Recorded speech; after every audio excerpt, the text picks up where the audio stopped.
Welcome to your training on the Chef Ami box assembly process. We like to call it the Chef Ami Relay, and for good reason. It's a totally coordinated team effort where each person passes the baton to the next. And our shared goal? Well, it's all about creating a perfect customer experience. Every single role is critical, and today we're going to master them together. All right, let's dive right in. We're going to follow a box on its entire journey, all the way from a flat piece of cardboard to a sealed package getting on a truck. We'll cover building the foundation, our super important quality checks, final assembly, logistics, and maybe the most important part, the mindset you need to guarantee perfection. So, our relay kicks off at stations 1, 2, and 3. This is where we build the essential foundation for every single box.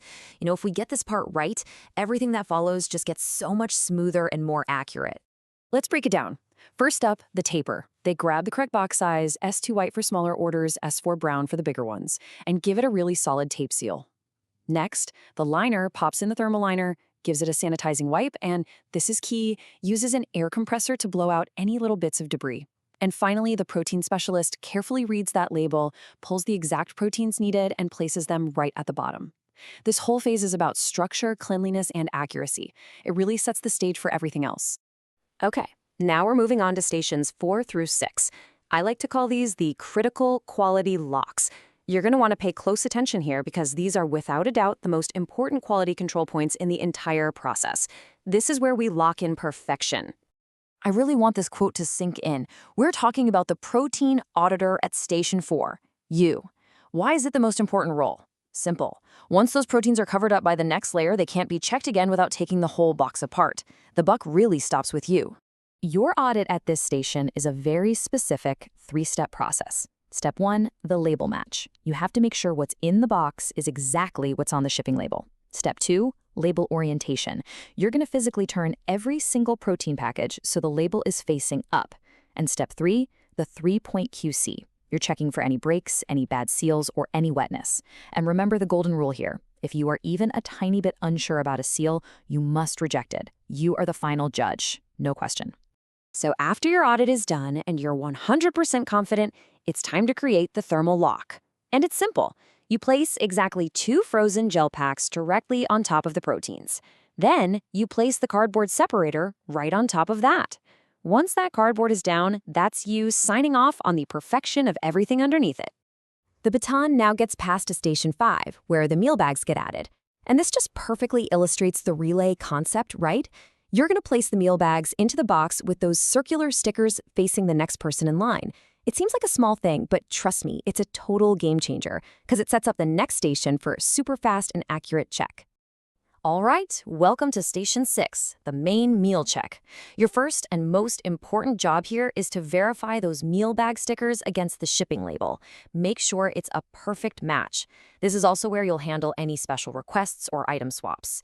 Then you do what we call the fit test. Just make sure all the bags are lying flat so that the liner can fold over perfectly.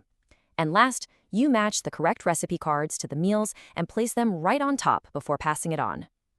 The box is almost ready for its big journey.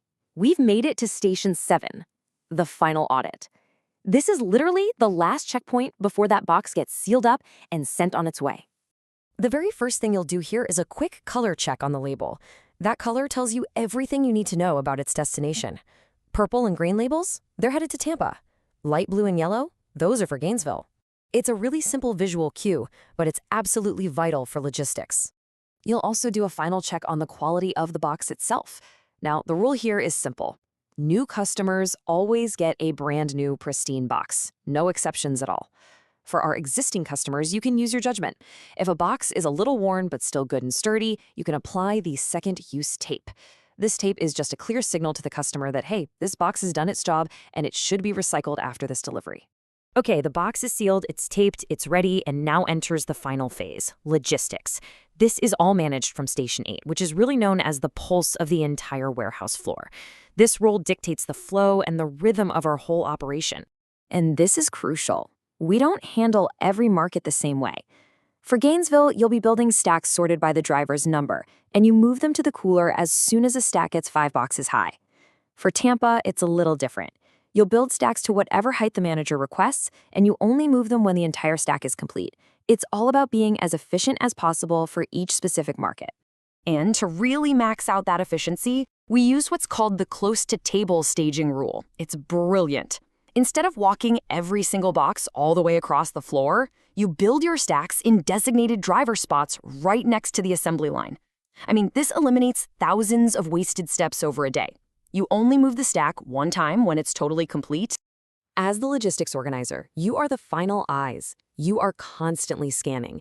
Is there a blue Gainesville box and a purple Tampa stack? Nope. Does every single box in this driver's stack have the right driver number? Yep. And when you're loading the truck, are the heavier brown boxes always on the bottom? You bet. This final, constant visual check prevents so many potential mistakes. All right, finally, let's talk about the single most important tool you have, and it doesn't matter which station you're at. It's having the right mindset. This is what separates a good team from a truly great one. It's all about fighting off complacency to make sure we're always accurate. I want you to really think about this question for a second. It's kind of a paradox, isn't it? Accuracy is actually at its most vulnerable when the line is just humming along smoothly and everything seems perfect. This is what we call the autopilot trap.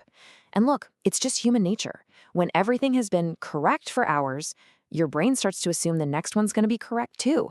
It stops actively hunting for mistakes. And that is the exact moment when errors slip through. So, how do we fight it? The solution is to stay mentally active. You have to adopt this mindset. First, follow the rule of one. You're not here to confirm that boxes are correct.